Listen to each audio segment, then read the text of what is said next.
everybody, and welcome to another video. In today's video, I am going to be teaching you everything you could ever possibly need to know about Minecraft Bedrock Edition Survival. Just teaching you everything you need to know. This is just the first episode in a series that's probably going to take a while. So let's start with the menu. On the menu you have Play, Achievement Settings, and Marketplace. Marketplace is where you can buy texture packs, skins, worlds, all the sort, which you do actually have to pay for with real money. On the left, you will see if you are not signed into a Microsoft account, you can select that, and I would recommend that you get signed into a Microsoft account because that gives you the ability to do realms, join friends on cross-platform, and also join servers. On the right, you will have skins. Now, a lot of skin packs, especially the ones made by Mojang themselves, have like 1 or 2 free skins in them. As you can see, I use the Biome Settlers 3 pack. For a while, I used the Biome Settlers 2 pack, which came free with the Switch edition. But then I saw this one, and I really like the End Engineer, which is actually a free skin, one of the 2 free skins in this pack. As you can see, these in the bottom right hand corner of the skin, it says, well, at the bottom right hand corner of your screen, it says I need to unlock this skin. So I use the End Engineer because it is a free skin, which is really enjoyable. If I just scroll down, here's the End Engineer. Right by the title of the skin pack, you will see a little lock, and that will be unlocked if you can use the skins from the skin pack. As you can see in the Strangers Biome Settlers 3 pack, it is locked, so I cannot use other skins other than these 2 that are not. Anyway, settings is what you would assume you would find in settings. You would find, like, this is where you would put in your resource packs, change, settings, the usual. Achievements are different things that you have done in your game. These achievements they stay from world to world. So, like, if you unlock like, you take this one for example, Organize. If you name a shulker, so I named the shulker box with an anvil in a realm that I'm in. And that achievement will stay there for every world. Then Play is where you will find your worlds, friends, and servers. I'm sorry if this is a lot of explaining. For newer players, this is very easy now. So Friends is where you will find your realms. This realm is currently unavailable because it has expired. These are the 5 servers, which again, both of these you need a Microsoft account to get. But what we're going to do is create a new world. Now you can, if you have any worlds, this is where you would select them by just clicking on them.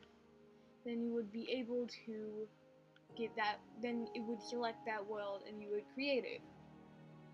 Now I'm going to create a new world.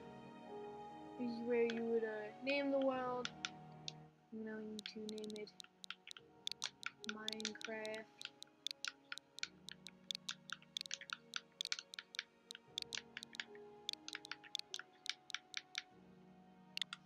One. And this is where you would change the difficulty. Normally on Java Edition there is a 3rd difficulty, Hardcore Edition, which if you die once, you will die forever. This is where you change the difficulty. This is game mode. Game mode is survival is you can die. Creative is you just fly around and make stuff. You can just be very creative. There's a whole bunch of things which I'm not going to mess around with because those can get a bit confusing. I will turn on coordinates though because those will be useful. What we're going to do now, well, if you want to, you can do a seed or you can use one of the multiple preset ones that they have. Then this is where you would turn on and off multiplayer game. For local multiplayer, you need to have multiplayer game off because multiplayer game is for online multiplayer. It's kind of counterintuitive, but it works. Here are some resource packs. You can. This would be where you would put behavior packs, which are like kind of like the bedrock version of mods. So I'm going to create a world, and I'm gonna teach you guys how to Minecraft 101. Worlds typically don't take that long to load in, especially on the Bedrock edition. It's a lot easier to load in on the Bedrock edition because it's a lot less necessary. It's a lot less needy on your console. So the first thing you do want to do, this is actually really convenient that I spawned on top of that tree, because the first thing you want to do is you want to get some wood. Then you're going to want to get some food, which is also very convenient because there are sweet berry bushes are food. I'll explain this to you when I get down there. Some wood. One last wood. There are sweet berry bushes. You can collect them. They're like cobwebs in a way.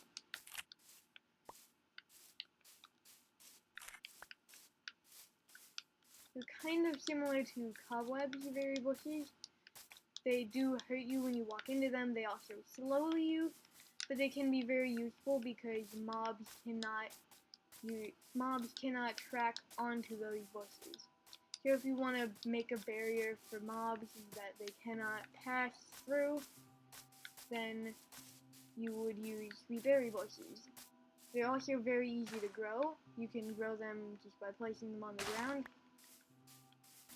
So I'm going to make my wood into planks by going into the inventory. It's different for every console. And then I'm going to make one crafting table. You do not need any more than one. Now what you want to do is you want to place down this crafting table. You want to get some sticks. And I would recommend getting a pickaxe first. And speed running for that stone. The stone is basically what you use for everything. I would probably suggest using like a stick for actually mining up the dirt because that will waste precious durability on your wooden pickaxe. Because wooden pickaxes aren't that strong. I mean, they're only made of wood. But you are going to want to get a bunch of wood from here. I would recommend 3 for an axe, 3 for a pickaxe, and 2 for a sword. You might want to make a shovel. So you might want to get 9, or you could get 11 if you really want to make a hoe, which isn't that important until later when you're actually farming. We're going to make a sword, an axe, a pickaxe, make some more sticks, and a shovel.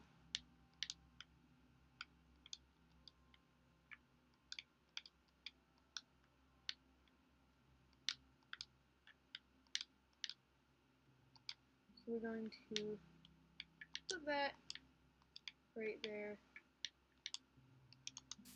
We're going to create this map just by what you would normally do. And we're going to put the map in our offhand because the map still works in the offhand, which is very useful. So I learned this actually I learned this a while ago when I was still playing the Switch edition. Someone showed it to me. And your next order of business is to get 3 wool. You get wool by killing sheep. Combat is much easier on the Bedrock edition than it is on Java, because Bedrock you can still spam click. Java has a bit of cooling down time. I'm actually going to take a couple of pumpkins, because these could be useful later for like making iron golems and stuff. And you can also find pumpkins by either carving the pumpkins or going into your crafting and making 4 seeds per pumpkin, but if you carve the pumpkin, you still get 4 seeds, and you are, of course, able to use that pumpkin to get more, you are able to use that pumpkin to get, make an iron golem, or snow golem, or whatever you want to use pumpkins for. Now, what I'm going to do now is I'm going to find a couple more sheep till I get 3 wool. You want to get 3 wool your first night so that you can make a bed and skip the night. And I don't really know what I'm going to do for this series, if I'm going to stay close to spawn or if I'm going to go far out. I could go far out later in the game, but right now I'm going to stay pretty close.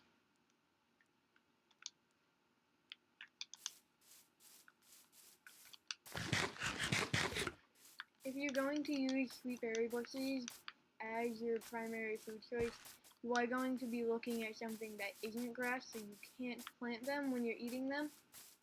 Otherwise, if you're looking at the ground when you're eating them, it will just plant them, which could be useful later, but right now you just need some food. And berries aren't even the best food to begin with. Now that's kind of useless, that sheep, but I can find some dye if I need to. I can dye all the wool separately. I'm gonna make it yellow. I'm gonna just get 3 yellow dye. We're gonna wander around for just a minute until we find the last sheep that we need.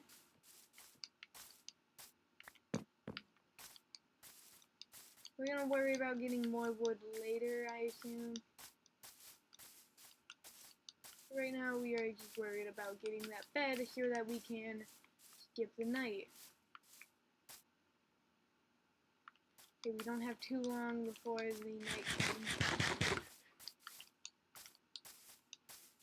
We do want to find that sheep. They should be pretty common. I hear one. Yes, fall damage is a thing.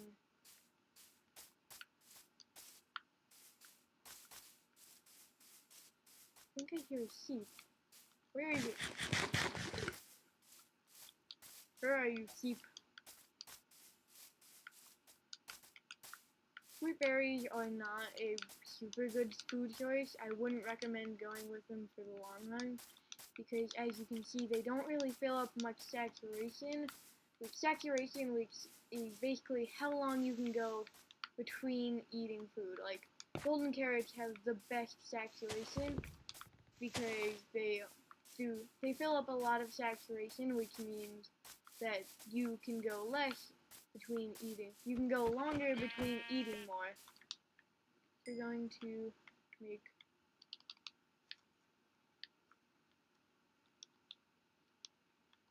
okay, we're gonna do that.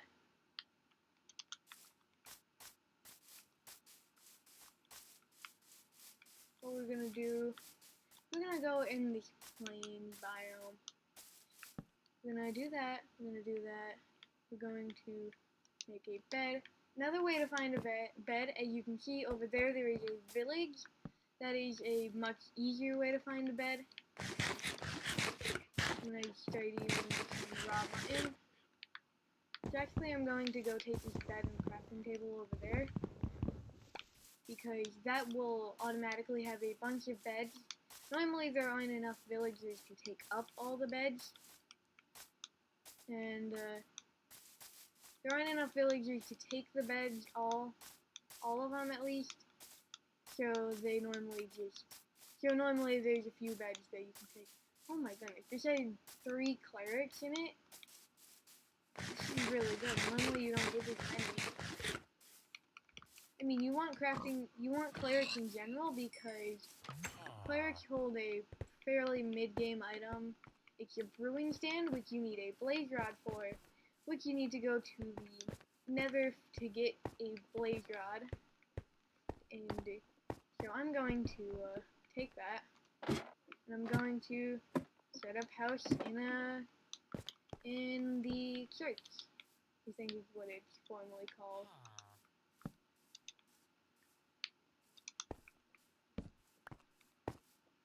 If you want to place something on top of a item with a GUI, like a crafting table, if you can click on it and this opens up, that is what a GUI is, for those of you who are wondering. You just crouch and then press the place button. Again, I would definitely recommend, if you're new to Minecraft, like completely new, I would definitely recommend that you spend a little time looking over the settings, watching other videos on what people are using to do stuff. It's getting a little laggy, but that's fine. That is the first night. This is a very easy way to get really good gear the first night of your Minecraft survival. Let's play. And that is actually going to be it for this episode of Minecraft 101. I'm sorry if I went a little too fast for everyone, but I wanted to get it all done in the first day. Anyways, yeah, that is it for this video. Don't forget to like, comment, and subscribe. Until next time, I will see you guys later. Bye.